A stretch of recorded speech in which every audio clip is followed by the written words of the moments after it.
그래서 그 하나님을 만나는 또 경험을 하고 이스라엘이라는 이름을 받고 돌아오는 길에 그 환도뼈가 부러진 그 동생을 치근히 여겨서 오랜 시간의 그 갈등이 거기에서 다시 눈물의 화합으로 이어지고,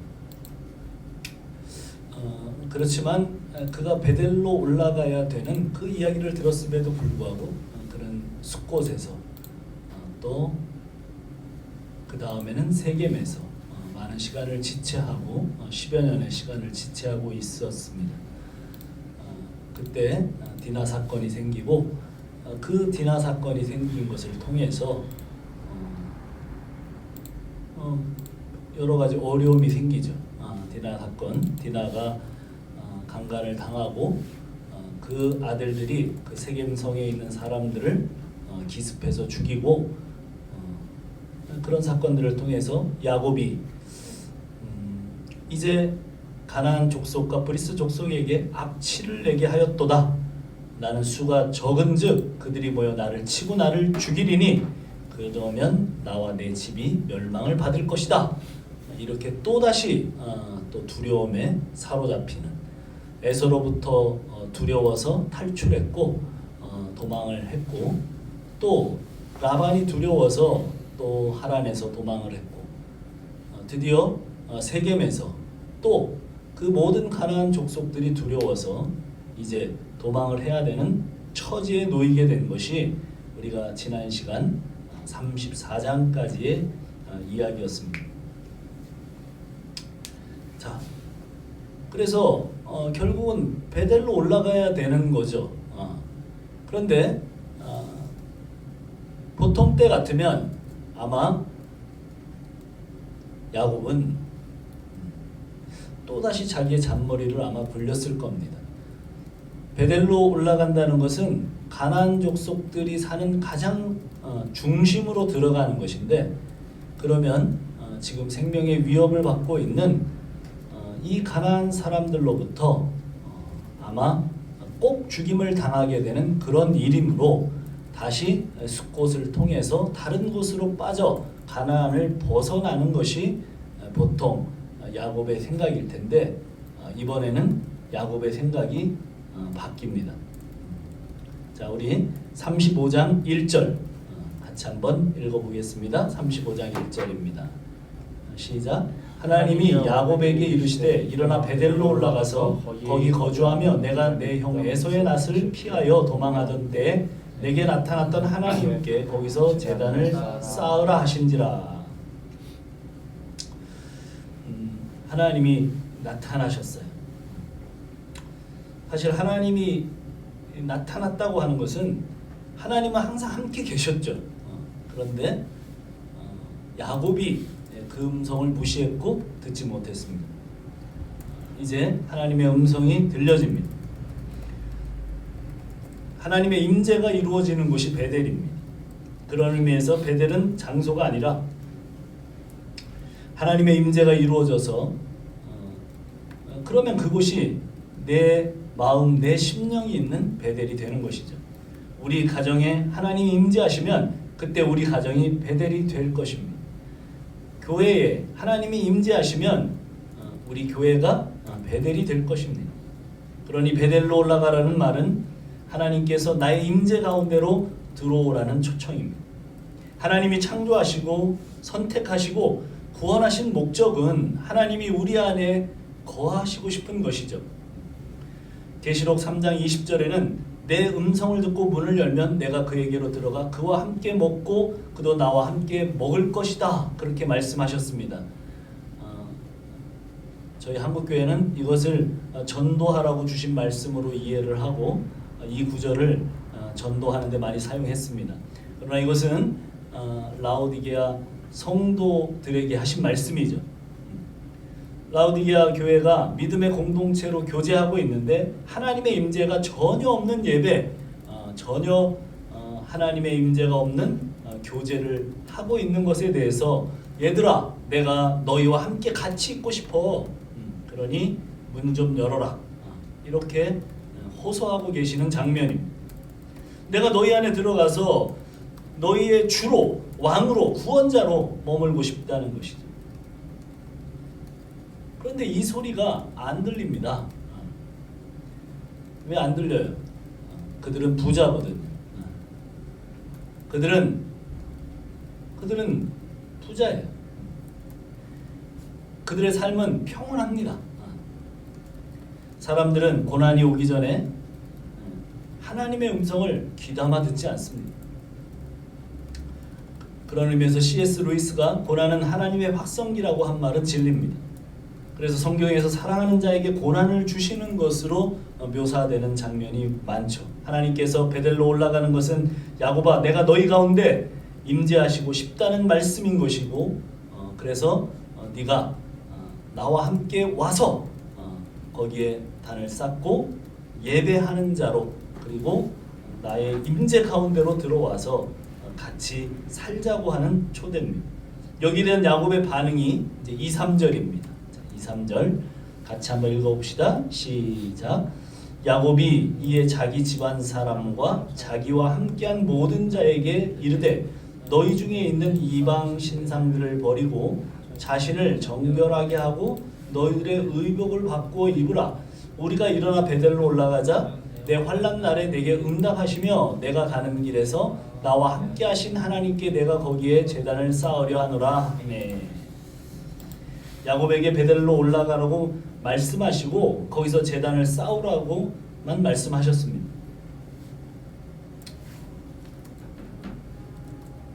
야곱은 자기 족속들과 식솔들에게 이방 신상을 버리고 자신을 정결하게 하고 너희의 의복을 받고 입으라고 하나님의 명령하신 바에 대해서 그렇게 반응합니다.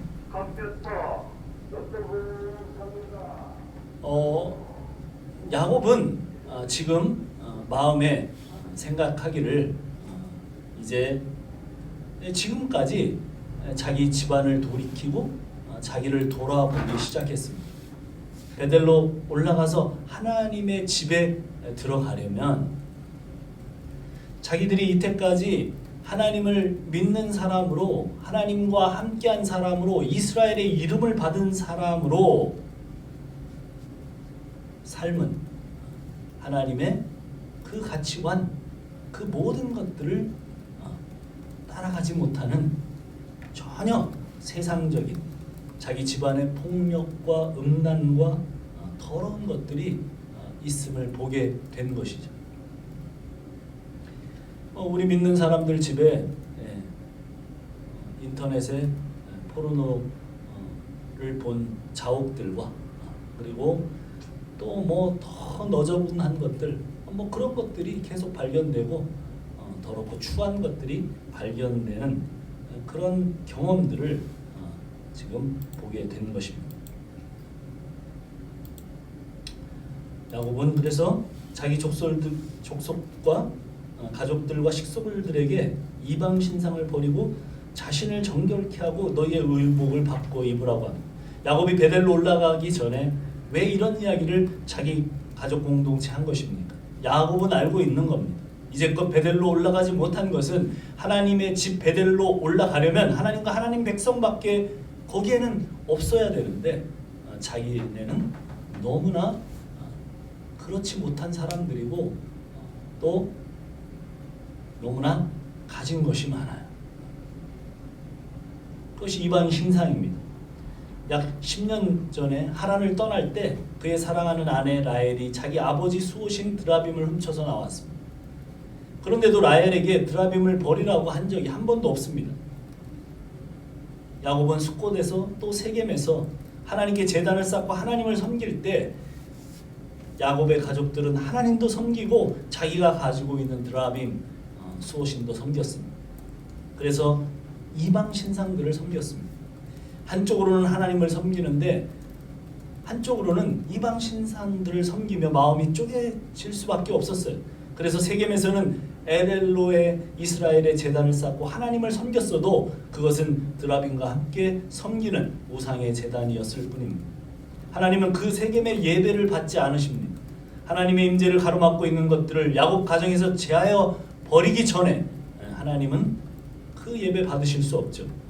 그래서 하나님의 집 베델에서는 진정한 예배를 드리기 위해서 자기들의 이방 신상을 버리자는 것입니다. 야곱의 가족이 이방 신상을 섬기고 우상들을 가지고 있었던 이유가 뭡니까? 그것들이 자기들을 지켜준다고 믿고 있었기 때문이죠. 이 우상들은 결국 자기들의 욕망의 투사입니다. 자기의 야망, 자기들의 비전, 자기들이 원하는 사회적 지위, 부, 돈 이런 것들이 자기들의 안전을 보장해 준다고 믿는 자기 욕망에 근거한 것입니다. 그것을 통해 행복과 즐거움이 온다고 생각하는, 그래서 그것들을 섬긴 것입니다. 그것을 위해 산 것이죠. 이런 사람들의 인생의 목적은 자신의 행복한 삶이고 자신의 욕망을 채우기 위해서 끝없이 노력하는 그런 삶입니다. 야곱은 가족들로부터 형상으로서의 우상은 가지고 있지 않았지만 그는 성취에 대한 우상이 있었습니다. 어찌하든 누구 것을 빼앗아서라도 수단과 방법을 가리지 않고 성공하고 성취해내는 것에 대한 목마름, 일평생 그렇게 계속 성취하고 사는 삶에 대한 목마름, 그것이 야곱이었습니다. 현대인들이 하나님을 섬기지 않고 우상에게로 가는 이유도 같은 이유일 것입니다. 우상 섬김이 욕망을 충족시키고 즐거움과 행복을 준다고 생각하기 때문에 그렇게 그것을 찾아 열심을 내고 그것을 섬기며 사는 것이죠. 그러나 야곱에게 찾아오신 하나님은 다 그것을 버려야 만날 수 있는 하나님이죠. 그리고 베델로 올라가는 것, 진정한 행복과 만족은 하나님께만 있습니다. 하나님과 함께하는 것, 하나님의 임재 가운데 있는 것이 진정한 행복입니다. 하나님을 믿는 사람들이 하나님을 알기 때문에 하나님도 붙들고 또 세상의 욕망, 행복도 붙잡고 싶으니까 우상도 놓지 못합니다. 야곱이 진정 모태신앙으로서 또 베델에서 하나님을 만났고 야복강에서 정말 이스라엘로 이름이 바뀌는 체험도 했지만 그는 지금까지 여전히 우상 쪽으로 기울어지고 있습니다. 우리의 목적은 어디로 기울어집니까? 우상에게로, 욕망을 만족시켜주는 것으로. 돈이 있고 유명해지는 길이 있고 멋있는 삶이 있습니다.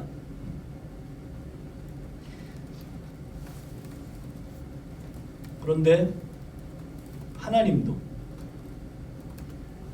우리는 흔히 입으로는 나의 목적은 하나님이라고 분명히 말합니다. 우리의 예배와 신앙 고백과 기도는 나무랄 데가 없습니다. 그러나 실제 삶에서는 시소를 탑니다. 주님은 분명히 말씀하십니다. 하나님과 만몬을 겸하여 섬길 수 없다. 성경은 시소는 없다고 합니다. 정리되어야 될 너의 삶이 있을 뿐이라고 말씀합니다. 야곱이 이제는 분명해졌습니다. 하나님은 그냥 나 좋은 대로 내 욕망대로 내 마음대로 사는 것 원하지 않으시는구나. 그동안의 모든 시간들을 통해서 그는 깨달았습니다. 하나님께서는 완전하게 나를 장악하고 싶어 하시는구나. 그렇죠. 사랑하는 청춘 남녀가 오래전에 결혼을 한 우리 재열 형제가 고백을 하는데, 남이 자매에게 고백을 하는데, 나는 남이도 사랑해. 그런데 내 마음에는 해교도 있고 전지현이도 있어. 그러면 결혼해서 지금 희재가 있겠습니까? 현이와 성현이가 있겠습니까? 하나님은 서로 결혼하는 사람들이 서로를 완전히 소유하고 싶어 하듯이 그렇게 야곱을 장악하고 싶어 하시는 것이고 우리를 장악하고 싶어 하십니다. 그런데 야곱의 눈이 사파리인 것이고 우리의 눈이 사파리인 것이죠. 초점이 안 맞아요. 더블 포커스입니다. 하나님과만 초점을 맞추지 못하고 늘 다른 존재들이 보입니다. 우리의 거실 안에는 우리가 하나님과 초점을 맞추지 못하게 하는 것들이 즐비합니다. 우리에게 안식과 즐거움을 주는 존재가 우리의 시선을 빼앗아갑니다. 하나님께로 올라가는 베델행에 가로막는 모든 것들을 내 안에서, 가족들 안에서, 제거해야 한다고 야곱이 지금 말하고 있는 것입니다. 그리고 이어서 뭐라고 얘기를 해요? 신상을 제거하고 그 다음에 또 뭐를 제거하라고 얘기합니까? 예. 자신을 정결하게 하고 2절 말씀 계속 이어지죠. 자신을 정결하게 하라. 우상을 제거할 뿐만 아니라 야곱 집안 사람들의 전제가 정결하게 되어야 한다는 것입니다. 바울은 우리의 성전된 몸을 가르쳐 고린도 교인들에게 권면하기를 하나님의 성전과 우상이 어떻게 일치하겠는가? 우리 성도는 살아계신 하나님의 성전이다. 하나님께서 내가 그들 가운데 살 것이다. 나는 그들의 하나님이 되고 그들은 내 백성이 될 것이다. 그러므로 너희는 세상의 더러운 것과 떨어져라. 부정한 것을 만지지도 말라. 그렇게 말씀하셨습니다. 고린도 교인들은 그들이 교회에 임해도 한쪽으로는 거룩을 추구하고 한쪽으로는 세상 욕망과 행복을 붙들며 세상의 더러운 것들, 부정한 것들로 혼잡해졌습니다. 그러므로 우리 모든 사랑하는 여러분, 내가 그들 가운데 살 것이며 나는 그들의 하나님이 되고 그들의 백성이 되는데 너희는 세상과 더러운 것과 떨어지라고 부정한 것을 만지지도 말라고 하신 그 하나님의 말씀에 귀를 기울이십시오. 계속 이어지는 이야기는 이렇게 말씀합니다.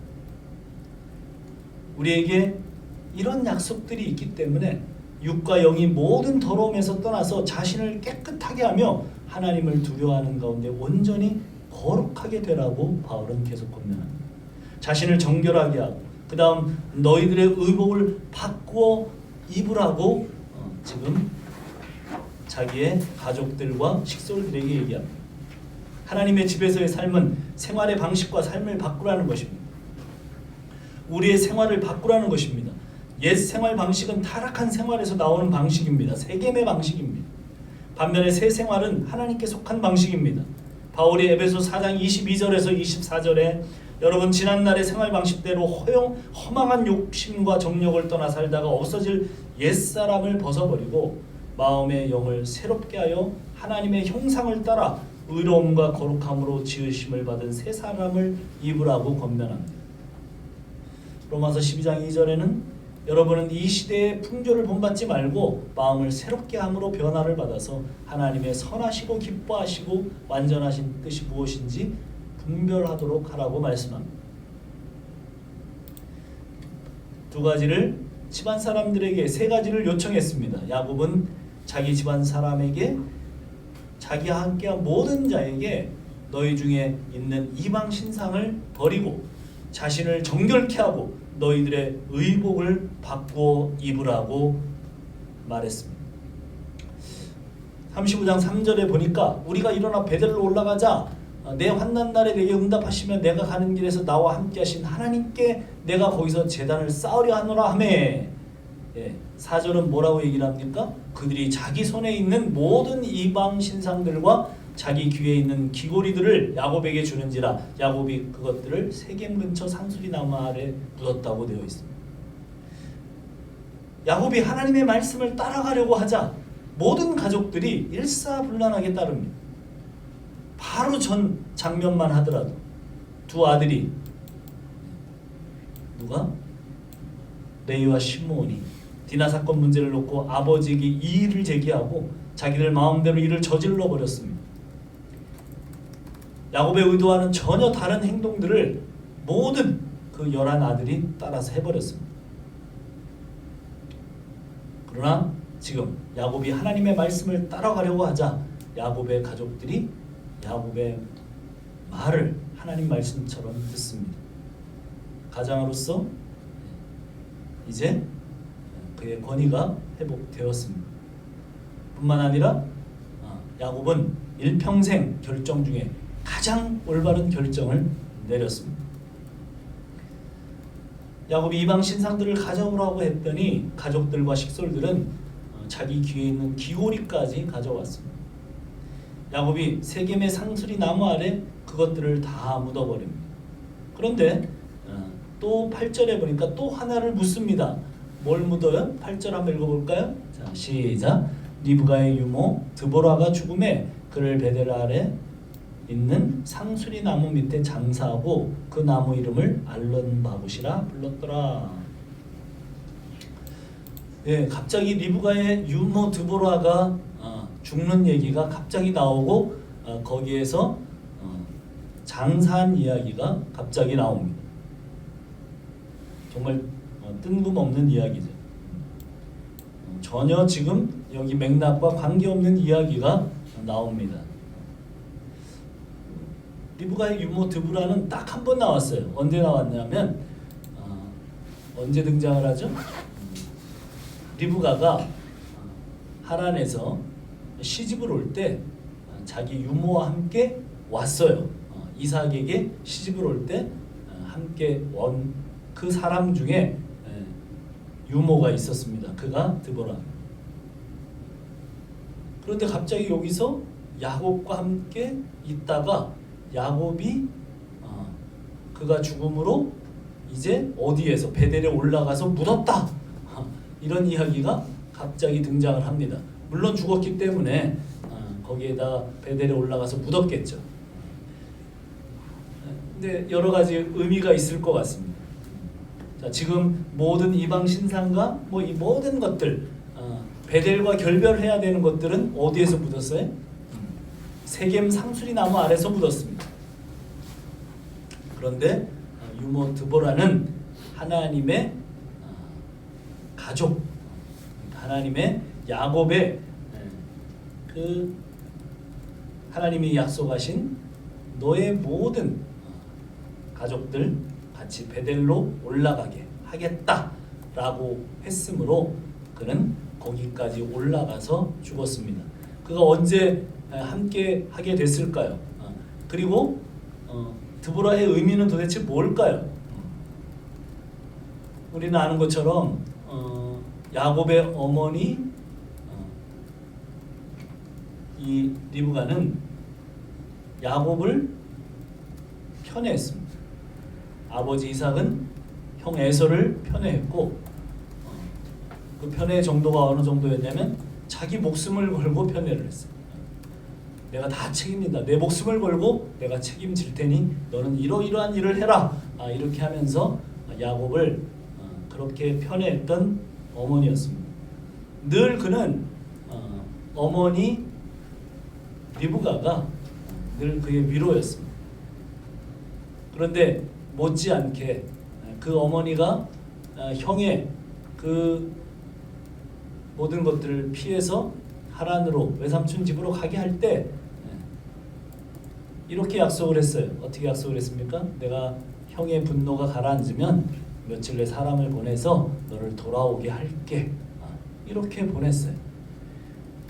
그래서 그때 보내진 사람이 가장 자기가 신뢰할 만한 자기를 대신할 만한 자기의 유모 드보라를 보낸 것이고 그 드보라는 거기에 가서 상황이 여의치 않으니까 자기가 리브가 대신 리브가 노릇을 하며 야곱을 위로자로 그렇게 있었던 것입니다.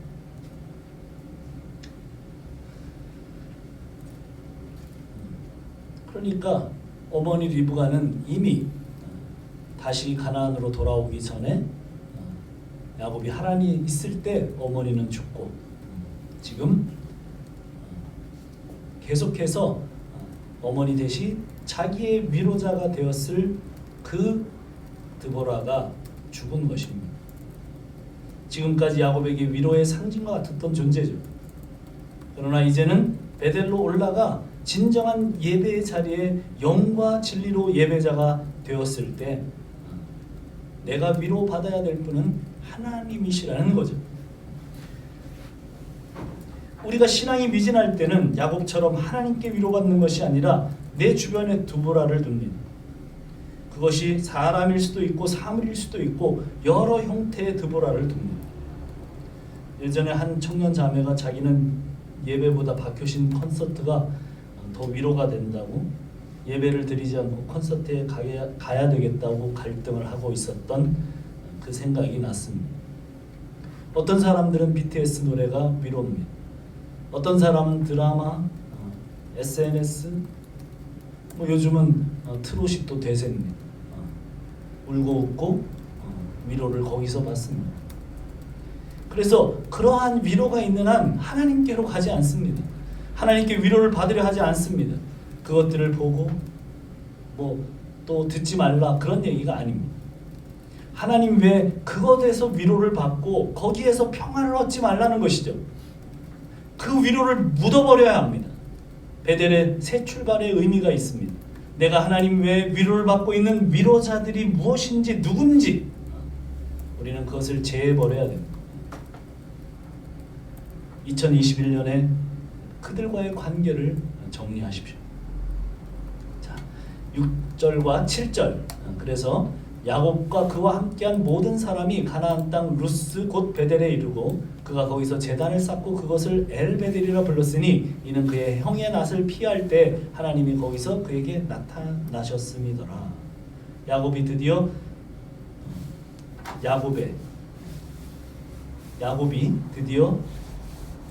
베델에서 제단을 쌓았습니다.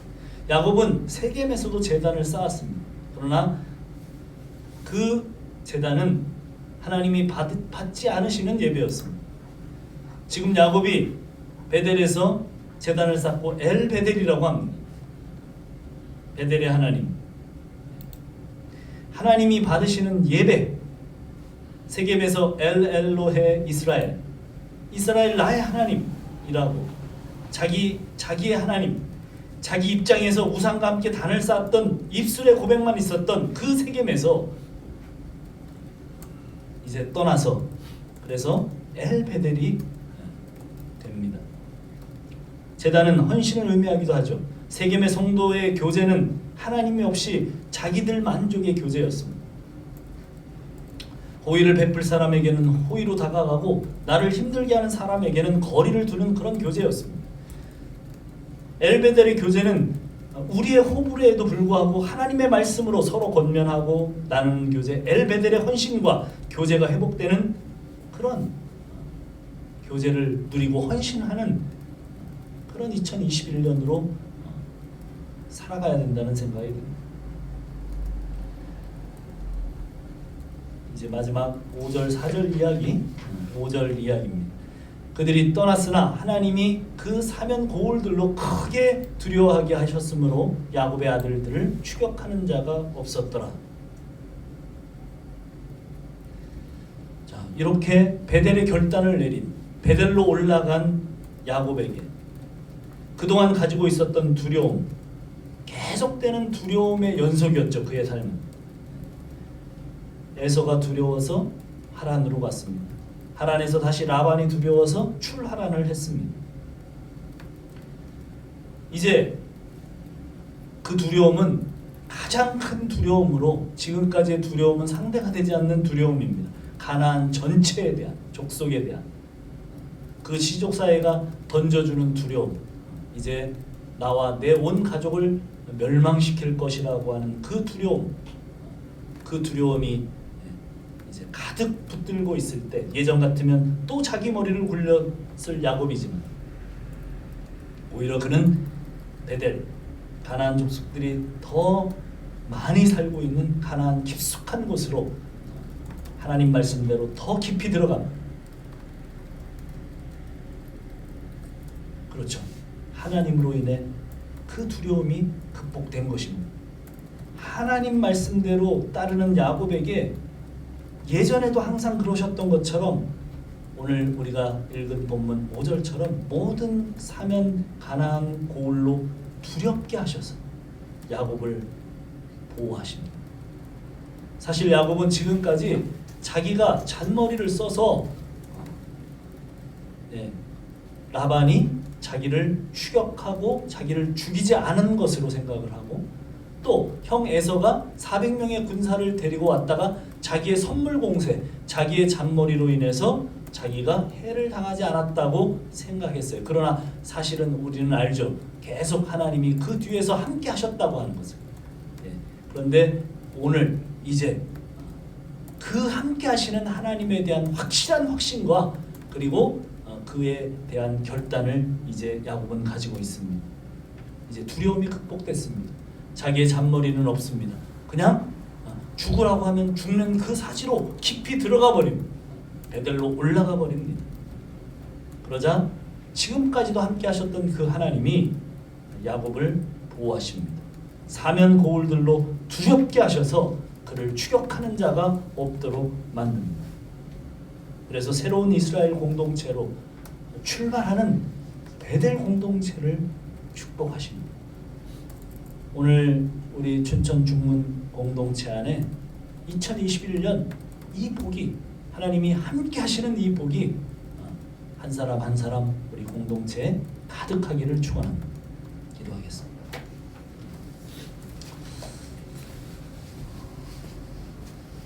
하나님 아버지 감사합니다.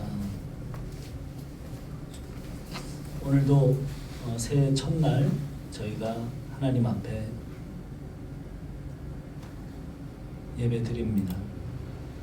올 한 해의 삶은 오늘 우리가 베델로 올라가는 그런 결단이 있는 한 해가 되기를 간절히 원합니다. 우리의 우상들을 묻어버리고 우리를 정결케 하고 우리의 자신의 의복을 바꾸고 베델로 올라가서 진정한 하나님의 임재 그 가운데서 진정한 예배자로 사는 그런 삶이 우리에게 열려지기를 간절한 마음으로 주님 앞에 나아갑니다. 하나님, 저희 공동체와 함께하여 주시옵소서. 2021년을 기대합니다. 저희가 베델 공동체로서 정말 기쁨으로 감격으로 하나님과 함께하는 예배자로서의 삶을 기대합니다. 하나님 함께하여 주옵소서.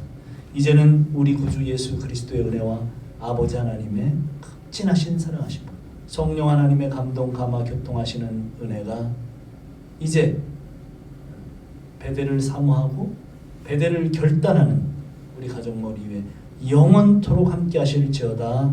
아멘.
좀 내렸지?